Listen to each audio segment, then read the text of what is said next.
Laurent Henninger, bonjour. Bonjour. Vous êtes historien, chercheur à l'Institut de recherche stratégique de l'école militaire à Paris, l'IRSEM. Et nous sommes ensemble aujourd'hui pour évoquer les faiblesses du génie napoléonien. Ce qui, évidemment, paraît une question curieuse, parce que, tout le monde prend Napoléon pour un génie. C'est quand même quelque chose qui est absolument indubitable. Oui, c'est indubitable qu'il était génial, militairement, et on va en parler. Je dirais que plutôt que de parler des faiblesses de son génie, il faudrait mieux parler des limites de son génie. Ça serait plus approprié. Je pense que c'était un génie au sens premier du terme, c'est-à-dire que c'était un artiste de la stratégie. La stratégie, pour moi, est un art, et je ne pense pas que ce soit un hasard si on parle d'art de la guerre. Un stratège, c'est un artiste au même titre qu'un peintre, un poète ou un sculpteur, c'est-à-dire un créateur. C'est quelqu'un qui fait œuvre de créativité. Et je pense que Napoléon était de cela. Maintenant, effectivement, là où il faut relativiser le génie, c'est-à-dire que c'est parce que, quel que soit le génie d'un individu, il est quand même à la tête d'une immense entreprise humaine, donc il n'est pas responsable de tout non plus. Il n'est pas comptable de tout. Et effectivement, son génie bénéficiait de tout un tas de choses qui n'étaient pas de son fait, et il rencontrait également des limitations. Alors, ce qui n'était pas de son fait, c'est-à-dire qu'il bénéficiait d'un outil formidable quand même, il ne faut pas l'oublier, et cet outil formidable, c'était l'armée française, qui bénéficiait elle-même de deux choses, d'une part d'un outil technique assez respectable qui avait été mis en place dans les dernières années de l'Ancien Régime, hein, avec le fusil modèle 1777, l'artillerie de type Gribeauval, etc. Donc l'armée française d'Ancien Régime, juste avant la Révolution, était techniquement assez bien équipée. Ensuite, avec la Révolution française, l'armée française devient non seulement massive quantitativement, mais animée d'un esprit offensif, agressif et avec un moral à toute épreuve, un moral en acier, hein, et puis avec une nouvelle génération de chefs jeunes, impétueux, compétents, etc., qui remplacent les vieux maréchaux aristocratiques de la Grande Armée, donc tout un encadrement, alors une base de troupes d'excellente qualité, un encadrement jeune entièrement renouvelé et qui a beaucoup de mordants. Donc déjà, Napoléon bénéficie de cet outil-là. Il bénéficie aussi du fait qu'il a un embryon d'état-major de haute qualité qui est dirigé par le maréchal Berthier. Et puis il bénéficie aussi tout simplement de l'élan politique, politico-idéologico-culturel et stratégique, si vous me permettez cette espèce de synthèse un petit peu monstrueuse, donc de cet élan formidable de la Révolution française. Il en bénéficie tout de même si par bien des aspects il y met fin en prenant le pouvoir par le coup d'État du 18 Brumaire. Alors qu'est-ce qui limite les qualités de cet artiste de la stratégie qu'est Napoléon? Parce que tout marche bien, il y a des périodes extraordinaires, la campagne d'Italie, la campagne qui va aboutir à Austerlitz en 1805, et puis la campagne de Prusse de 1806 que tout le monde oublie, qui est splendide. Ouais. Et puis ensuite, on a l'impression que ça décline petit à petit, pour terminer évidemment le fiasco infernal qu'est la Russie en 1812. Oui. Qu'est-ce qui lui arrive à Napoléon? Où est-ce qu'il a des faiblesses? Alors là où il a des faiblesses, c'est dans plusieurs domaines. Déjà, du point de vue y compris de l'art de la guerre stricto sensu, par-delà son génie, il a un problème, et c'est souvent le problème des génies, c'est qu'il est incapable de déléguer. Or, les armées et les campagnes devenant de plus en plus immenses, c'est-à-dire dilatées dans l'espace et dans le temps, et avec des armées toujours plus gigantesques, au bout d'un moment, quel que soit votre degré de génie, vous ne pouvez plus tout contrôler. Oui, il faut plus de 600 000 hommes en Russie. Voilà, bon, il faut savoir déléguer. Il faut savoir déléguer et abandonner ce qu'on appelle aujourd'hui le micromanagement. Bon, et ça, il en est incapable. Il n'a pas suffisamment confiance dans ses généraux. Alors des fois, il a raison, parce qu'il y a certains de ses généraux, de ses maréchaux, qui ne sont pas très compétents, qui sont seulement des gens qui ont... Des meneurs d'hommes. Des meneurs d'hommes, mais qui ne sont pas des grands stratèges, comme Murat. Mais il y en a aussi d'autres, comme Davout, qui sont d'excellents chefs, comme Soult, etc. Et ils refusent de déléguer. Ils ne délèguent pas assez. Et donc, à trop vouloir concentrer décisions entre ses mains, ça crée une faiblesse. Ça, c'est la première chose.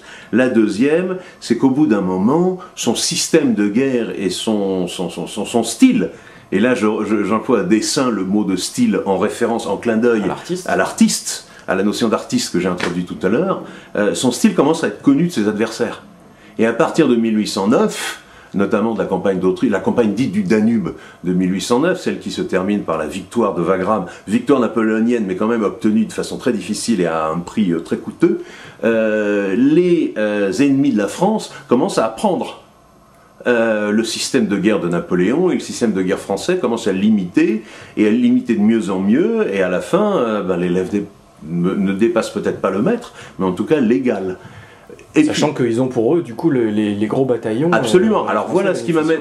Tout à fait. Ce qui m'amène au troisièmement, c'est qu'en plus, il y a un problème aussi, c'est que l'élan du peuple français et des soldats français, cet élan révolutionnaire qui était encore présent en 1805, en 1806, etc., au bout d'un moment, il retombe. Et au bout d'un moment, la population française, disons-le vulgairement, en a assez de cette guerre. La population française, des pans entiers de la population française, en ont assez de voir leurs fils ou leurs frères ou leurs maris être mobilisés pour partir à l'autre bout de l'Europe, mourir et ne jamais revenir, etc. etc. Un petit peu ça va, mais au bout d'un moment, il y a une lassitude terrible qui s'installe dans la population. Et puis, quatrièmement, comment dire, eh bien... oui, c'est le stratège qui est un peu en faute là, oui. Dans le sens où au sens moderne du mot stratégie, à savoir oui. les continuations politiques. Oui, absolument, absolument. Et diplomatiques de la guerre. Absolument. C'est-à-dire que là où Napoléon, à mon avis, possède la plus grosse faiblesse, c'est au niveau stratégique. Mais pas au niveau de la stratégie militaire, au niveau politico-stratégique, on dirait aujourd'hui, comme vous le rappelez justement. C'est-à-dire que, en fait, il a été à la fois trop révolutionnaire et trop conservateur en même temps. C'est un paradoxe. Hein, c'est un paradoxe que j'explique de la façon suivante. Enfin, d'ailleurs, l'idée n'est pas de moi, elle est de Benoît Bihan, qui l'explique bien dans l'interview, dans le dossier. Et c'est une idée que je fais mienne et que j'adopte pleinement. Je la trouve absolument parfaite pour expliquer, pour synthétiser le problème des guerres napoléoniennes. C'est qu'il est à la fois trop révolutionnaire, en ce sens que, par rapport aux alliés, à tous les alliés, c'est-à-dire toutes les différentes coalitions des monarques et des princes européens contre lui, il apparaît de toute façon comme étant un imposteur, comme étant l'héritier de la Révolution française et comme étant l'ogre, comme dit la propagande anglaise de l'époque, hein, comme étant l'ogre qui veut mettre l'Europe à feu et à sang et guillotiner toutes les élites, etc., etc. Mais en même temps, il ne l'est pas suffisamment. Parce que du coup, en fait, il a quand même mis un terme au processus révolutionnaire avec son coup d'État du 18 Brumaire. Il a voulu créer un régime assez conservateur en France et il a voulu s'établir en dynastie et créer une nouvelle dynastie européenne. Or, je dirais, pour aller très rapidement et pour synthétiser, soit la stratégie aurait pu consister à soit je crée une dynastie mais du coup je me calme, si j'ose dire, et je ne vais pas déclencher la guerre partout, répandre la guerre dans toute l'Europe, et je joue le jeu, certes hypocrite, mais je joue le jeu diplomatique d'apaisement et d'équilibre entre les différentes monarchies européennes, et je deviens une sorte de monarque bon chic, bon genre, et tout à fait respectable, éclairé, et tout à fait respectable, qui ne porte pas la guerre en Europe. Mais soit je joue la carte de révolutionnaire à fond, mais dans ce cas, je la joue réellement à fond, c'est-à-dire que je répands réellement la révolution dans toute l'Europe, en abolissant la féodalité partout, en libérant tous les peuples d'Europe, en appelant les soldats des autres armées à déserter et à rejoindre le combat de la liberté, etc., etc.